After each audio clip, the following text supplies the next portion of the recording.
মা হুয়ার রূহ, মুহাম্মদ আমাদেরকে বলে শোনাও রূহ কারে বলে, কেমন করে আসে, কেমন করে যায়, এ ব্যাপারে কি জানো বলো। 2 নাম্বার প্রশ্ন, মান হুম আসহাবুল কাহফ, আসহাবে কাহফ সম্পর্কে কি জানো। 3 নাম্বার প্রশ্ন, মান হুয়া যুলকারনাইন, যুলকারনাইন বাদশা সম্পর্কে কি জানো। আল্লাহর হাবিব সাল্লাল্লাহু আলাইহি ওয়াসাল্লাম বললেন গাদান উজিবুকুম, আগামীকাল বলে দেব। কি বললেন? সবাই বলেন উত্তরে কি বললেন? আগামীকাল বলে দেব। তো আগামীকাল সবাই এসে হাজির। বলো, 3টা প্রশ্ন রেখেছিলাম গতকাল, উত্তর বলো। আল্লাহর হাবিব সাল্লাল্লাহু আলাইহি ওয়াসাল্লাম বলতে পারলেন না, কারণ ওহী আসেনি। তিনি ছিলেন ওহী নির্ভর, dependent on wahi, dependent on revelation, guided by the wahi. তিনি এর পরের দিনে বললেন গাদান উজিবুকুম, আগামীকাল বলবো। এর পরের দিনে এরা এসে হাজির, উত্তর নাই। আল্লাহর হাবিব সাল্লাল্লাহু আলাইহি ওয়াসাল্লাম আবারও বললেন গাদান উজিবুকুম, আগামীকাল বলবো। এর পরের দিনে এরা এসে হাজির। এরকম 1 দিন 2 দিন 3 দিন নয়, টানা 15 দিন আল্লাহর হাবিব সাল্লাল্লাহু আলাইহি ওয়াসাল্লামের প্রশ্নগুলোর উত্তর করতে পারেন নাই। আল্লাহর হাবিব সাল্লাল্লাহু আলাইহি সাল্লামের নবুয়তি জিন্দেগিতে এত বিব্রতকর পরিস্থিতিতে তিনি কখনো পড়েন নাই। ইহুদিরা প্রতিদিন এসে হট্টগোল করে আর মক্কায় রটনা ছড়ায়, দেখো এই লোকটা যদি সত্যি নবী হতো তাহলে তো উত্তর করতে পারতো, ঠিক কি না? যেহেতু উত্তর করতে পারে না, আসলে সে আসল নবী নয়, সে ভণ্ড নবী, মিথ্যা নবী। পড়েন না আউযুবিল্লাহ। 15 দিন পর আল্লাহ আয়াত নাযিল করলেন ওয়ালা তাকুলান্না লিশাইইন ইন্নী ফাইলুন যালিকা গাদা ইল্লা আইয়াশা আল্লাহ। ও নবী, ভবিষ্যতের ব্যাপারে সামনে থেকে যখন আপনি ওয়াদা দিবেন, ওয়াদা দেওয়ার সময় ইনশাআল্লাহ শব্দটা মিলিয়ে দিবেন। সুবহানাল্লাহ পড়েন। আল্লাহর হাবিব সাল্লাল্লাহু আলাইহি সাল্লামকে শিখানোর মধ্য দিয়ে গোটা উম্মাহকে আল্লাহ শিখাই দিলেন যে ভবিষ্যতের কমিটমেন্ট যখন দিব, প্রমিস যখন দিব, প্রমিস দেওয়ার সময় কি বলবো? কি বলবো? আল্লাহর হাবিব সাল্লাল্লাহু আলাইহি সাল্লাম ইনশাআল্লাহ বলতে ভুলে গিয়েছিলেন। এজন্য 15 দিন, টানা 15 দিন ওহী আসে নাই। আল্লাহর হাবিব সাল্লাল্লাহু আলাইহি সাল্লাম একবার মসজিদে নববীতে ঢুকলেন, ঢুকেই দেখলেন সাহাবারা কথা বলছে। এক সাহাবী বললেন, আমার কাছে তো সবচেয়ে অবাক লাগে যে আল্লাহ তাআলা সর্বপ্রথম যে মানুষকে বানালেন ওনার নাম কি? সবাই পড়েন। তুমি মাটির আদমকে প্রথম সৃষ্টি করিয়া ঘোষণা করিয়া দিলে শ্রেষ্ঠ বলিয়া, তাই তো নূরের ফেরেশতা করে আদমকে সেজদা, ঠিক কি না? তাই তো নূরের ফেরেশতা করে হে আদমকে সেজদা, সবার চেয়ে সম্মান দিলে মাটির আদমকে। আল্লাহু আল্লাহু তুমি জাল্লে জালালুহু, শেষ করা তো যায় না গে তোমার গুণগান। আল্লাহু আল্লাহু, সুবহানাল্লাহ পড়েন। সাহাবী বললেন যে আমার কাছে সবচেয়ে অবাক লাগে যে আল্লাহ তাআলা প্রথম মানুষ হিসেবে আদম আলাইহিস সালামকে বানালেন আর ওনাকে উপাধি দিলেন সফিউল্লাহ। আদম আলাইহিস সালামের উপাধি উত্তর দিতে হবে আওয়াজ করে। আদম আলাইহিস সালামের উপাধি কি ছিল? আল্লাহর হাবিব সাল্লাল্লাহু আলাইহি ওয়াসাল্লাম দূরে দাঁড়িয়ে শুনছেন সাহাবাদের কনভারসেশন। আরেক সাহাবা বললেন, আরে আমার কাছে তো এর চেয়ে বেশি অবাক লাগে যে তিনি মুসা আলাইহিস সালামকে বানিয়েছেন নাজিউল্লাহ। নাজিউল্লাহ, যে আল্লাহর সাথে নাজা ইউনাজি, মুনাজাত করে, গোপনে কথা বলে, কালিমুল্লাহ। এটা অবাক লাগে যে আল্লাহ তাআলা কোনো মিডিয়া ছাড়া, ভায়া ছাড়া, মাধ্যম ছাড়া পৃথিবীর একটা মানুষের সাথে সরাসরি কথা বলবেন। আমার কাছে তো ওনার মর্যাদাটা সবচেয়ে বড় মর্যাদা মনে হয়, উনি নাজিউল্লাহ। আরেক সাহাবা বললেন, আমার কাছে তো এর চেয়ে বেশি অবাক লাগে সাইয়েদনা ইব্রাহিম আলাইহিস সালামের ব্যাপারটা, কারণ ওনাকে আল্লাহ তাআলা বানিয়েছেন খলিলুল্লাহ। তাহলে একজনকে পাওয়া গেল সফিউল্লাহ, আরেক নবীকে পাওয়া গেল কালিমুল্লাহ বা নাজিউল্লাহ, আরেক নবীকে পাওয়া গেল খলিলুল্লাহ। এই কনভারসেশন যখন আল্লাহর হাবিব সাল্লাল্লাহু আলাইহি ওয়াসাল্লাম শুনলেন, আল্লাহর হাবিব সাল্লাল্লাহু আলাইহি ওয়াসাল্লাম মসজিদে নববীতে প্রবেশ করে সাহাবাদেরকে বললেন, তোমরা যা বলেছো আমি সব শুনেছি, তোমরা যা বলেছো সব সত্যই বলেছো, ঠিকই বলেছো। আল্লাহ তাআলা একজনকে বানিয়েছেন সফিউল্লাহ, একজনকে বানিয়েছেন খলিলুল্লাহ, একজনকে বানিয়েছেন কালিমুল্লাহ। তবে জেনে রেখো আমি হচ্ছি হাবিবুল্লাহ, আমি Habibullah. The higher status, the highest peak of the status, সবচেয়ে উঁচু স্ট্যাটাস হচ্ছে আমার। খলিলুল্লাহ মানে আল্লাহর বন্ধু, হাবিবুল্লাহ মানে হচ্ছে আল্লাহর বন্ধু, কিন্তু খলিলুল্লাহ এমন বন্ধু যেই বন্ধু আল্লাহকে খুশি করার জন্য কাজ করে। আর হাবিবুল্লাহ হচ্ছে আল্লাহর এমন বন্ধু যেই বন্ধুকে খুশি রাখার জন্য আল্লাহ নিজেই কাজ করে। আল্লাহর হাবিব সাল্লাল্লাহু আলাইহি ওয়াসাল্লাম ছিলেন হাবিবুল্লাহ। চিল্লায় বলেন তিনি কি ছিলেন? হাবিবুল্লাহ। এত মর্যাদা, এত সম্মান, এত স্ট্যাটাস গোটা বিশ্বের দ্বিতীয় কারো আছে? আল্লাহর হাবিব সাল্লাল্লাহু আলাইহি ওয়াসাল্লামের নুরানি চেহারার মতো চেহারা পৃথিবীর অন্য কারো আছে? কোন দিক দিয়ে আল্লাহর হাবিবের সাথে কোনো মানুষের কোনো ধরনের কম্পারিজন, তুলনা চলতে পারে না। Whether it's the fitness, whether it's the skin colour, whether it's the sound, whether it's the status, is out of any kind of comparison. তিনি সব ধরনের তুলনার ঊর্ধ্বে। As a father, as a teacher, as a commander, as a lawgiver, as a lawmaker, as a reformer of the society, Muhammad is the superman of the world. সুবহানাল্লাহ পড়তে পারলেন না? স্বামী হিসেবে, বাবা হিসেবে, নেতা হিসেবে, সমাজ সংস্কারক হিসেবে, নবী হিসেবে আল্লাহ রাসূল সাল্লাল্লাহু আলাইহি ওয়াসাল্লাম হচ্ছেন এই পৃথিবীর একজন সুপারম্যান। আল্লাহু আকবার। যার উপর একবার দুরূদ পড়লে 10টি রহমত নাজিল করে কে? 10টি গুনাহ মাফ করে কে? যিনি দুরূদ পড়ল তার স্ট্যাটাসকে 10 গুণ বাড়িয়ে দেয় কে? ওই হাবিব সাল্লাল্লাহু আলাইহি ওয়াসাল্লামের উম্মত হতে পেরে আমরা খুশি না বেজা? আমরা আল্লাহর রাসূল সাল্লাল্লাহু আলাইহি ওয়াসাল্লামকে আজকে জানার চেষ্টা করব কোরআনের আলোকে। ইনশাআল্লাহ পড়েন। আল্লাহর হাবিব সাল্লাল্লাহু আলাইহি ওয়াসাল্লাম এতটাই মর্যাদার অধিকারী, ওনার স্ট্যাটাস এত হাই, উনি যদি ওনার মুখ দিয়ে কখনো বলেছেন ইয়েস, ওটা শরীয়তেও ইয়েস। উনি যদি মুখ ফসকে কখনো বলেছেন নো, মানে না, এটা শরীয়তেও না। তার মানে উনি হ্যাঁ বললে এটা হালাল হয়ে যায়, উনি না বললে এটা হারাম হয়ে যায়। উনি আঙ্গুল তুললে চাপ ভেঙে 2 ভাগ হয়ে যায়। উনি জমিন থেকে পা উপরে উঠালে আল্লাহর আরশের দিকে মেরাজে চলে যায়। উনি এমন নবী, উনারে বাদ দিলে ইসলাম থাকে না, থাকে? উনি এমন রাসূল, উনারে বাদ দিলে কোরআন বোঝা যায় না, কারণ কোরআন ওনার উপর নাজিল করেছে কে? আল্লাহ। উনি এমন হাবিব যাকে বাদ দিলে হাদিস বোঝা যায় না, কারণ এই হাদিস হচ্ছে এই প্রিয় নবীর মুখনিসৃত বাণী, ঠিক কি না? উনি এমন রাসূল যাকে বাদ দিলে সালাত বোঝা যায় না, কারণ সালাত কেমন করে পড়তে হয়, আদায় করতে হয় বিশ্বনবী হাতে কলমে শিক্ষা দিয়েছেন, ঠিক কি না?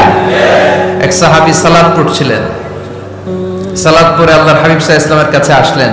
আল্লাহ রাসূল বললেন সাল্লি ফা ইন্নাকা লাম তুসাল্লি, repeat your salah because you didn't offer your salah in a correct way. আবার নামাজ পড়া হয় নাই। সাহাবী যে আবার পড়লেন, আবার আসলেন, আল্লাহর হাবিব বললেন আবার পড়া হয় নাই। সাহাবী পরে আসলেন, আল্লাহর হাবিব বললেন সাল্লি ফা ইন্নাকা লাম তুসাল্লি, আবার নামাজ পড়া হয় নাই। এবার সাহাবী এসে কেঁদে দিলেন, এসে বললেন ইয়া রাসূলুল্লাহ, এর চেয়ে ভালো তো আমি পড়তে পারি না।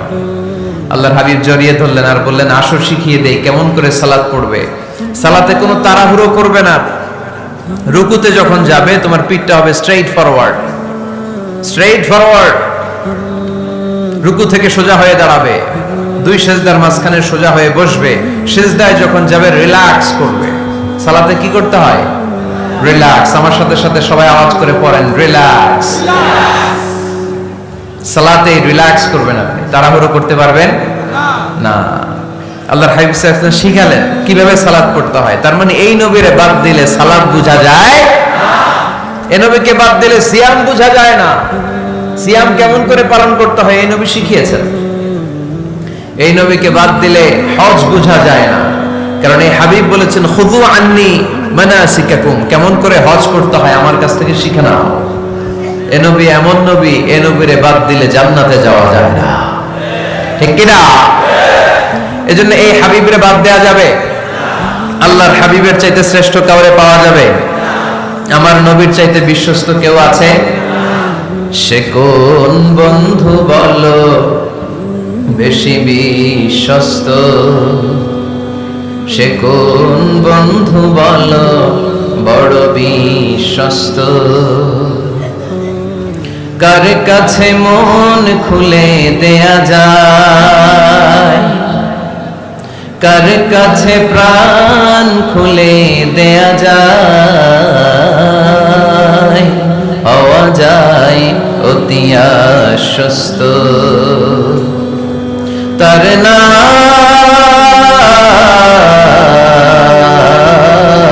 আহমদ বড় বিশ্বস্ত।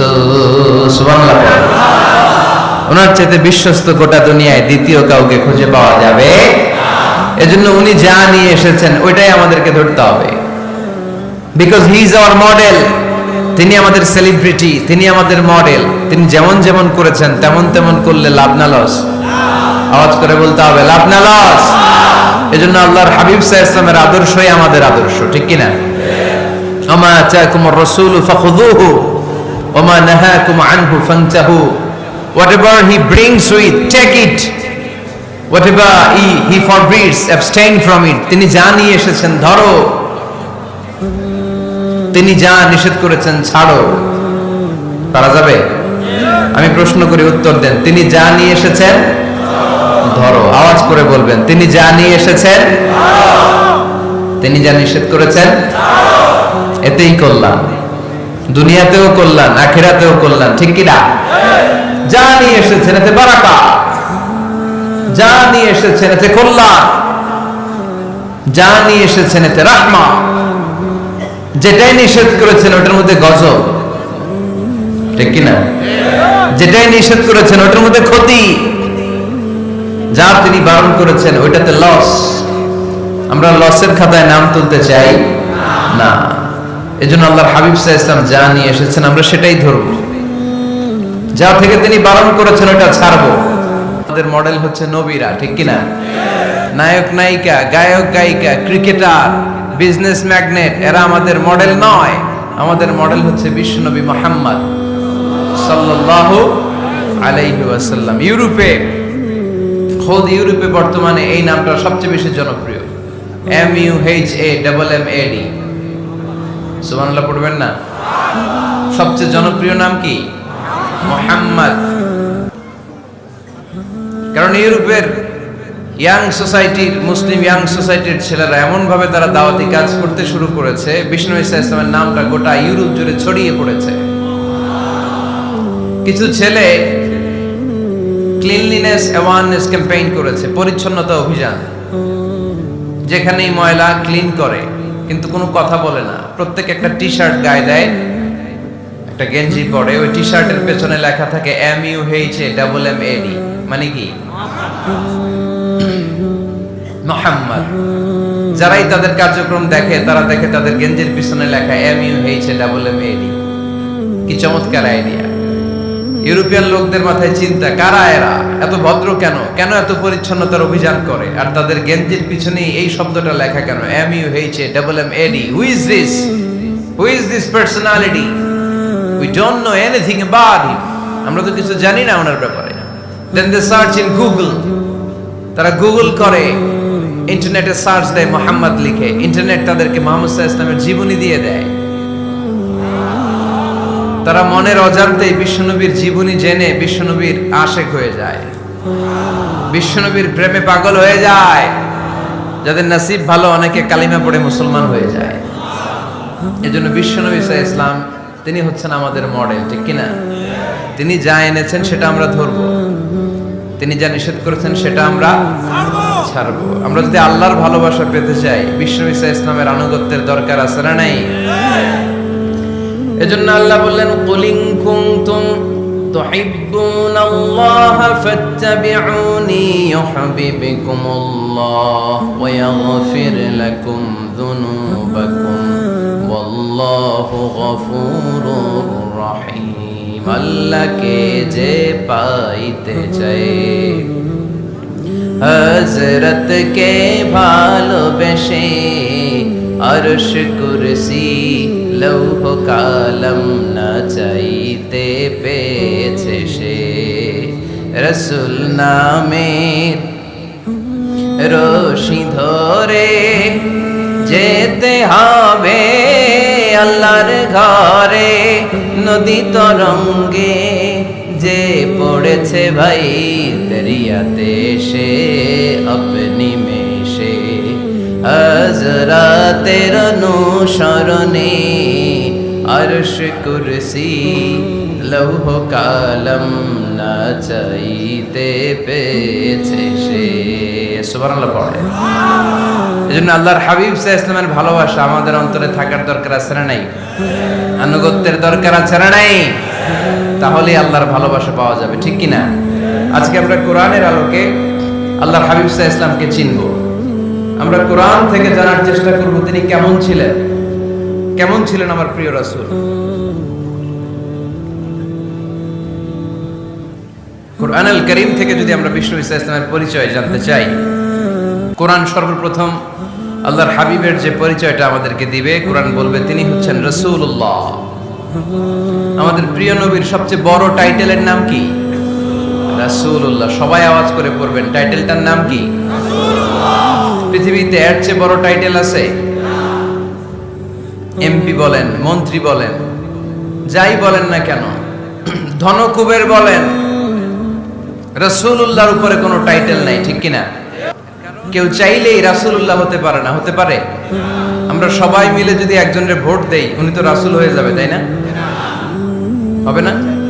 ভোট দিয়ে রাসূল বানানো যায় না? আমাদের মানব জাতির সাথে যদি জিন জাতি একাত্মতা পোষণ করে, মানব জাতি আর জিন জাতিও যদি ভোট দেয়, তাহলে তো রাসূল হবে। ফেরেশতারা যদি বলে আমরাও আছি সাথে, তাইলেও রাসূল বানানো যাবে না। তার মানে রাসূল ইলেকশনে হয় না, রাসূল হয় সিলেকশনে। আর সিলেক্ট করেন কে? আল্লাহু ইয়ালামু হাইসু আ'লামু হাইসু ইয়াজআলু রিসালাতা। আল্লাহই ভালো জানেন তিনি কাকে রাসূল বানাবেন। এজন্য চাইলেই রাসূল হওয়া যায় না, ভোট দিয়ে রাসূল বানানো যায় না। রাসূল সিলেক্ট করেন একজন, চিল্লায় বলেন তিনি কে? এজন্য কালামুল্লাহ মাজিদে বিশ্বনবীর সর্বপ্রথম যে পরিচয়টা পাওয়া যায়, কোরআন আমাদের সামনে আমাদের নবীর পরিচয় করিয়ে দিচ্ছেন, মুহাম্মাদুর রাসূলুল্লাহ ওয়াল্লাযীনা মাআহু আশিদ্দাউ আলাল কুফফারি রুহামাউ বাইনাহুম। কোরআন সর্বপ্রথম বিশ্বনবীর পরিচয় আমাদের সামনে তুলে ধরলেন আর বলল, কোরআন আমাদেরকে জানিয়ে দিল আমাদের প্রিয় নবীর প্রথম টাইটেল হলো তিনি হলেন রাসূলুল্লাহ সাল্লাল্লাহু আলাইহি ওয়াসাল্লাম। তাহলে আল্লাহর হাবিব সাল্লাল্লাহু আলাইহি ওয়াসাল্লামের প্রথম পরিচয় রাসূলুল্লাহ। আওয়াজ করে বলেন তো প্রথম পরিচয় কি? রাসূলুল্লাহ। তিনি আল্লাহর বার্তাবাহক, আল্লাহ তাআলার পক্ষ থেকে বাণীবাহকের কাজ তিনি করেন। কিন্তু আমার নবী এতটাই বিনয়ী ছিলেন, এতটাই হাম্বল ছিলেন, আউট অফ হাম্বলনেস তিনি নিজেকে রাসূল বলে পরিচয় করে দেওয়ার আগে তিনি নিজেকে আল্লাহর দাস বা গোলাম বলে পরিচয় দিতেন। পড়েন সুবহানাল্লাহ। বিনয়ের কারণে তিনি বলতেন, ইন্নী আব্দুল্লাহি ওয়া রাসূলুহু, নিশ্চয় আমি আল্লাহর দাস, নিশ্চয় আমি আল্লাহর গোলাম, তারপর আমি আল্লাহর রাসূল। আল্লাহর হাবিব যখন আল্লাহর কাছে দোয়া করতেন, আল্লাহর হাবিব বলতেন, আল্লাহুম্মা ইন্নী আবদুক ওয়া ইবনু আবদিক ওয়া ইবনু আমাতিক নাসিয়াতি বিয়াদিক।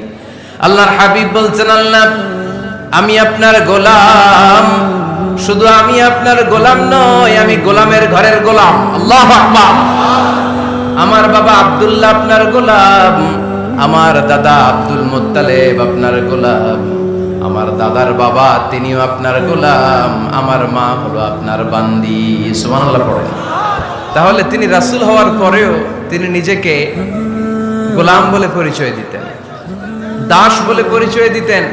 আমরাও যখন সালাতে তাশাহুদে পড়ি, আশহাদু আল্লা ইলাহা ইল্লাল্লাহ ওয়া আশহাদু আন্না মুহাম্মাদান আবদুহু ওয়া রাসূলুহু, তিনি আল্লাহর আবদ, তিনি আল্লাহর দাস, তারপরে তিনি আল্লাহর রাসূল।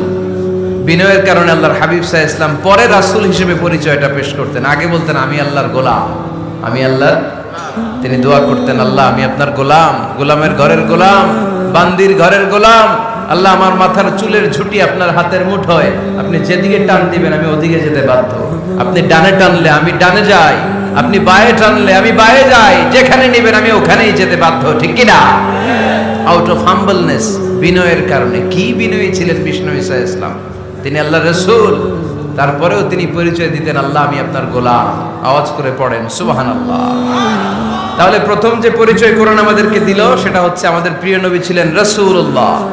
আওয়াজ করে বলেন পরিচয়টা কি? এর চেয়ে বড় পরিচয় হতে পারে? হতে পারে?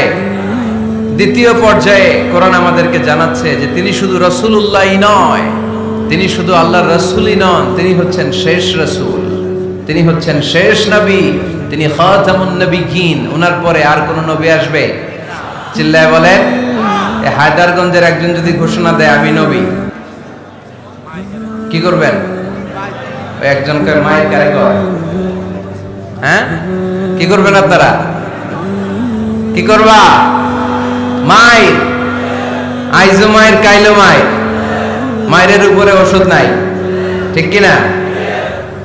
আল্লাহর হাবিব সাল্লাল্লাহু আলাইহি ওয়াসাল্লাম তিনি ছিলেন শেষ রাসূল। সাইয়েদনা আদম আলাইহিস সালাম থেকে শুরু করে ঈসা আলাইহিস সালাম পর্যন্ত এই যে নবী আসার যে চেইন, এই ধারাবাহিকতা, বিশ্ব নবীকে এই দুনিয়াতে পাঠিয়ে ওই চেইনকে আল্লাহ পরিপূর্ণ করে দিলেন। চিল্লায়ে পড়েন আল্লাহু আকবার। এজন্য কোরআন আমাদেরকে বলে মা কানা মুহাম্মাদুন আবা আহাদিম মির রিজালিকুম ওয়ালাকিন রাসূলুল্লাহি ওয়া খাতামান নাবিয়্যিন। মুহাম্মদ তোমাদের কোন ছেলেদের পিতা নয়, পুরুষের পিতা নন, তিনি হলেন আল্লাহর রাসূল, তিনি হলেন শেষ নবী, তারপরে কোন নবী হবে না, ঠিক কি না? এজন্য আল্লাহর হাবিব বলতেন লা নবিয়্যা বা'দি, আমার পরে কোন নবী নাই, ওয়ালা রাসূলা, আমার পরে কোন রাসূলও নাই। তবে লাউ কানা বা'দি নবিয়্যুন লাকানা উমর, তবে আমার পরে যদি নবী হওয়ার যোগ্যতা কারো মধ্যে থাকে, আমার কলিজার টুকরা সাহাবা ওমরের সেই যোগ্যতা আছে। প্রভু তুমি বলেছ রাসূল দেবে না, বলনি দেবে না ওমর, বলনি দেবে না হামজা তারি, খালিদ বিজয় সমর। প্রভু তুমি বলেছ রাসূল দেবে না, বলনি দেবে না ওমর, বলনি দেবে না হামজা তারি, খালিদ বিজয় সমর। প্রভু তুমি বলেছ রাসূল দেবে না, ঠিক কি না? আল্লাহর হাবিব বললেন আমার পরে কোনো নবী নাই, আমার পরে কোনো রাসূল নাই, তবে আমার পরে যদি নবী হওয়ার যোগ্যতা কারো থাকে, ওমরের সেই যোগ্যতা আছে। সুবহানাল্লাহ। আল্লাহর হাবিব সাল্লাল্লাহু আলাইহি ওয়াসাল্লামের জামানায় এক লোক নবুয়তি দাবি করেছিল, ওর নাম ছিল মুসাইলামা। নাম কি ছিল? নাম শুনছেন না আপনারা? এসে নবুয়তির দাবি করে বলে ইয়া মুহাম্মদ আন-নবুওয়াতু নিসফুন লাকা ওয়া নিসফুন লি, নবুয়ত তোমার অর্ধেক আমার অর্ধেক, আমার অর্ধেকটা আমারে বুঝায় দাও। নাউজুবিল্লাহ পড়বেন না? আল্লাহর হাবিব বললেন কি নাম তোর? এই বেয়াদবটা বলল আমার নাম মুসাইলামা। আল্লাহর হাবিব বললেন আজ থেকে তুই শুধু মুসাইলামা নয়, আজ থেকে তুই মুসাইলামাতুল কাযযাব, মিথ্যাবাদী ভণ্ড মুসাইলামা, ঠিক কি না? এই বেয়াদবটা বিশ্বনবীকে কপি করত। আমার নবী যেমন যেমন করতেন ও তেমন তেমন করত।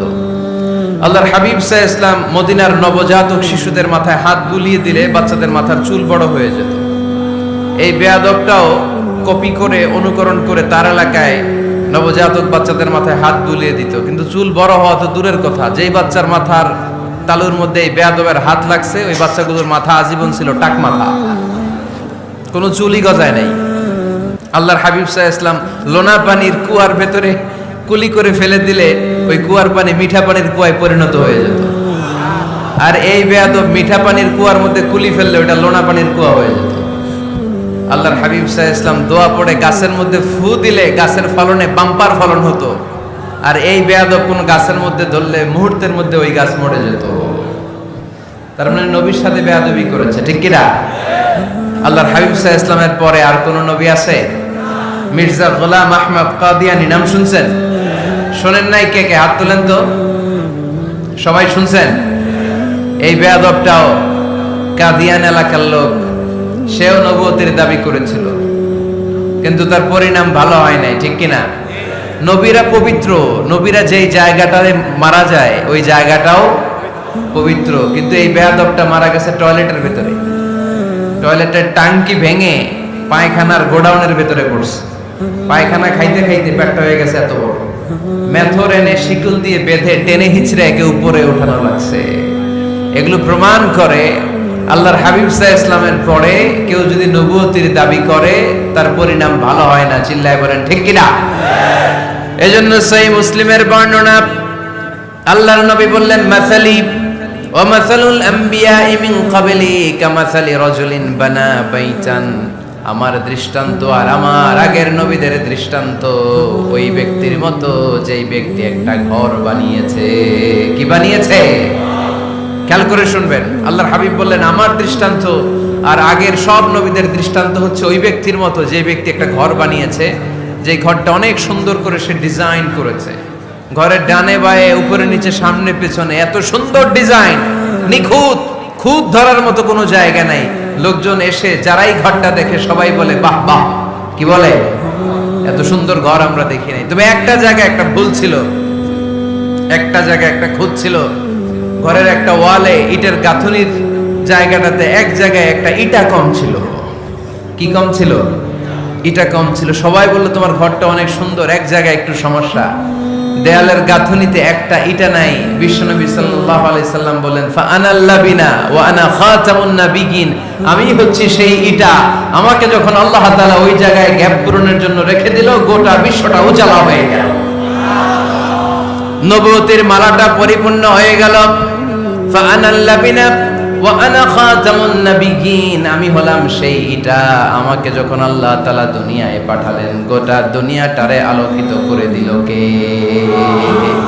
এরা হতে হেলে দুলে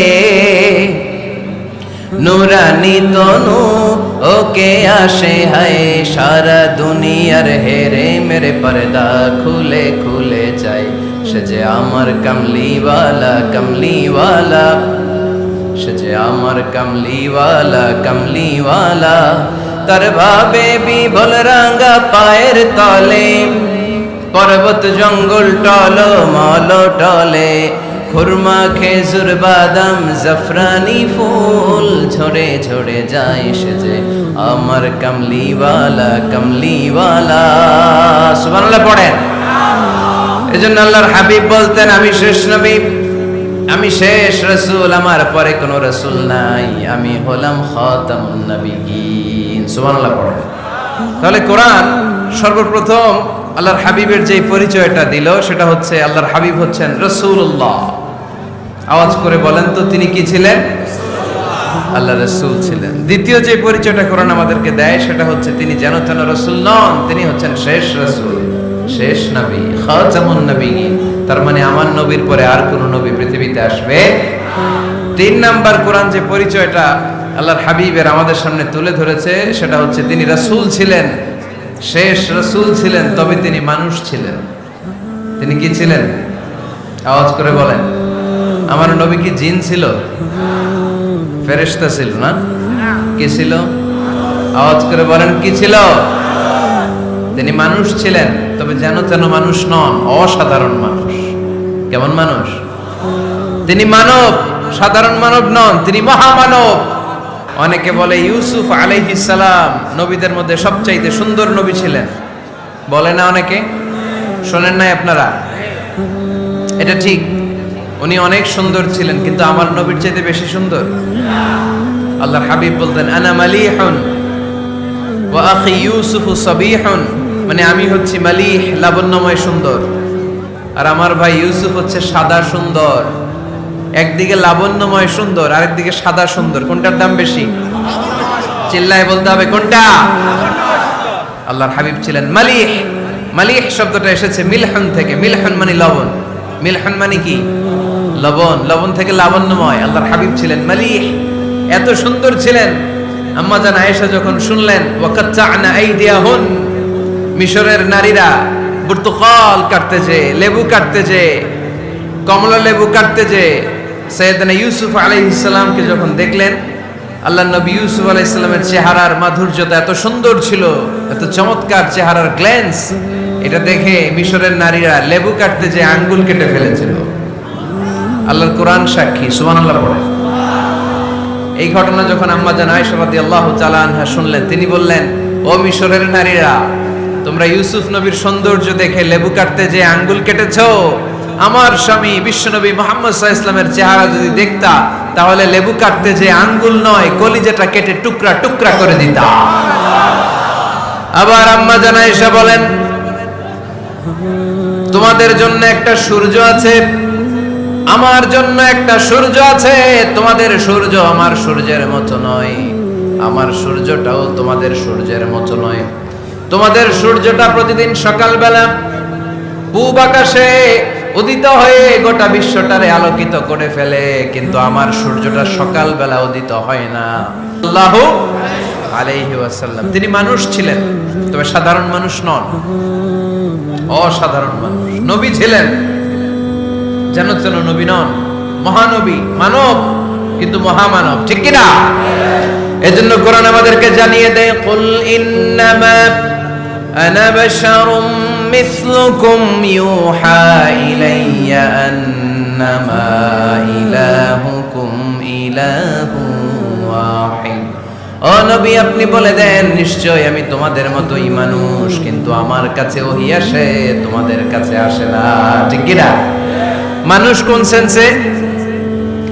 মানুষ এই সেন্সে তিনি মানুষ যে আমরা দুনিয়াতে মা বাবার মাধ্যমে আসি, তিনিও এসেছেন। আমরা পৃথিবীতে বিয়ে করি, আল্লাহর হাবিবও করেছেন। আমরা বিয়ে করলে সন্তান হয়, আল্লাহর হাবিব